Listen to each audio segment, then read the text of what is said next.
Students of 5th class. English की last video में हमने हमारा लेट्स ट्राई 7 कंप्लीट किया था। आज हम देखेंगे थिंक एंड शेयर से। Okay, so think and share में आपका क्या दिया है? Think about the way the जज resolve the case of the potter and the merchant. Do you think it was fair? What do you think would have happened had there not been a judge to handle things? Is it important to have rules and laws? What would happen if we did not have a court or any laws to govern us? Discuss. देखो, हमने ये story में जो पढ़े, हमने story इसमें जो merchant और पॉटर का जो केस था उसको जज ने सॉल्व किया। तो आपको क्या लगता है कि उसने जो सॉल्व किया वो सही तरीके से उसने सॉल्व किया? अब आपको ये बताना है कि अगर जज नहीं होता तो चीज़ें किस तरीके से हैंडल होती। क्या ये ज़रूरी है कि हमारे पास रूल्स और लॉज हों? और अगर रूल्स और लॉज नहीं होते हमको गवर्न करने के लिए, हमें चलाने के लिए, तो क्या होता? एक छोटा सा एग्जांपल लेते हैं कि अगर रूल्स लॉज नहीं होते तो जो चोरी करते हैं लोग, है ना, जो चोर होते हैं, उनको डर ही नहीं होता। आए दिन घरों में चोरियां होती क्योंकि उनको पनिश करने वाला कोई नहीं होता, राइट? तो मतलब रूल्स और लॉज का होना बहुत ज़्यादा ज़रूरी है। ओके, रूल्स और लॉज का होना बहुत ज़रूरी है, नहीं तो लोगों को अगर पनिशमेंट नहीं मिलती तो वो गलतियां करने से पहले सोचते नहीं। ठीक है, नेक्स्ट है आपका think and write. Think and write में क्या दिया? Plotting elements of a story. अब ये क्या है? अभी पढ़ेंगे तो पता चलेगा। You have just discuss the way the जज solve the problem between the potter and the merchant. देखो, हमने स्टोरी में पढ़ा है कि जज ने किस तरीके से पॉटर और मर्चेंट की प्रॉब्लम को सॉल्व किया। You already know that in the story, setting and characters are introduced in the beginning. One event leads to another. A problem is introduced in the middle of a story and a solution is found out towards the end. हमने story की setting, character, story सब चीज़ें बहुत अच्छे से देखी है ना, कि स्टार्टिंग में क्या होता है, एक इवेंट के बाद दूसरा इवेंट होता है, फिर बीच में आके एक प्रॉब्लम मिलती है और स्टोरी खत्म होते होते जो प्रॉब्लम होती है वो सॉल्व होती है ना। A story writer has to keep many things in mind in order to create a interesting story. An interesting story, setting, characters and the sequence of events are the main elements of a story. जो story writer होता है उसको काफ़ी सारी चीज़ें अपने mind में रख के स्टोरी बनाता है वो, ताकि एक अच्छी इंटरेस्टिंग स्टोरी बने।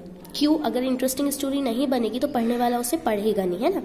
तो स्टोरी में सेटिंग्स, कैरेक्टर्स और हर इवेंट का एक सीक्वेंस होना बहुत ज़्यादा ज़रूरी है। और यही जो चीज़ें हैं ये मेन एलिमेंट्स होते हैं स्टोरी के।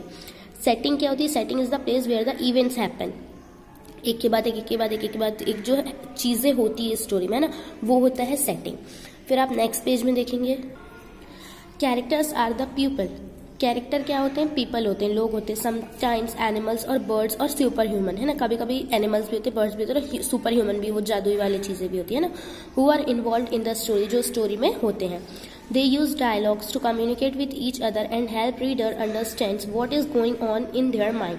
और वो डायलॉग्स में बात करते हैं ना, मतलब वो बात नहीं करते, स्टोरी में उनके डायलॉग्स होते हैं जिससे वो एक दूसरे से कम्युनिकेट करते हैं ताकि उनके अंदर क्या चल रहा है वो हमें पता चले। फिर sequence of events in order. Sequence of events is the order in which events occur in story. Sequence क्या होता है कि जो एक के बाद एक चीज़ें जो होती जाती है ना, वो कहलाती है sequence. It is important to identify the main element in a story. So let's practice them through an exercise. अब बहुत ज़रूरी होता है हमें कि हमें ये सारी चीज़ें पता चले, तो हमें एक एक्सरसाइज से हम ये करेंगे जो आपको लेट्स ट्राई 8 में दी है।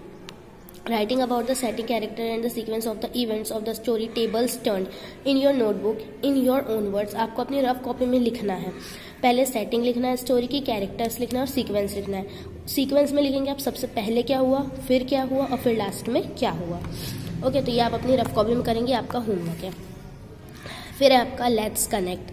लेट्स कनेक्ट में क्या दिया है? A storyboard is a picture writing in which a series of sketches are organize sequentially in boxes to tell the story. Storyboard होते हैं ये कि बॉक्सेस में आपको सीक्वेंस वाइज स्केच बने होते हैं एकदम ऑर्गेनाइज तरीके से, कि जिसे देखकर हम स्टोरी बना सकें, है ना। Storyboard is a great way to tell story. Storyboard से भी स्टोरी पढ़ने में जाने में बहुत मजा आती है। क्यों? क्योंकि उसमें पिक्चर्स होती हैं।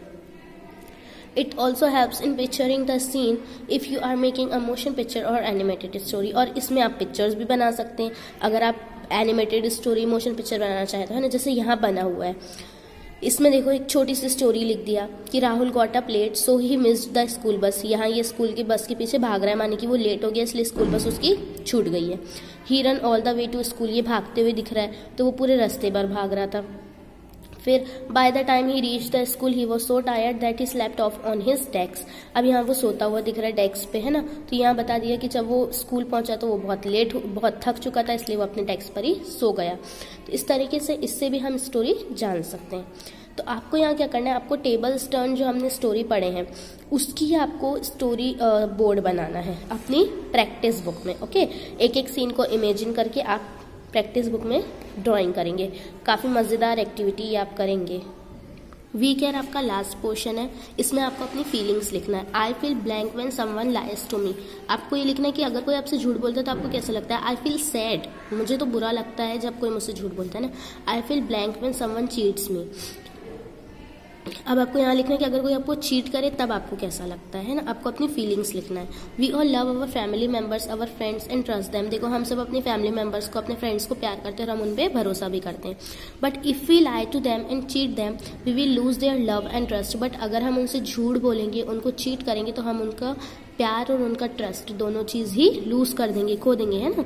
सो we must always be truthful, इसलिए हमें हमेशा सच बोलना चाहिए।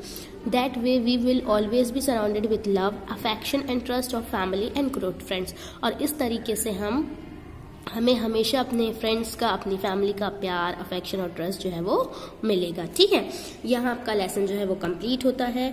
इसके आगे हम पढ़ेंगे हमारा न्यू लेसन नेक्स्ट वीडियो से। So bye all of you and take care.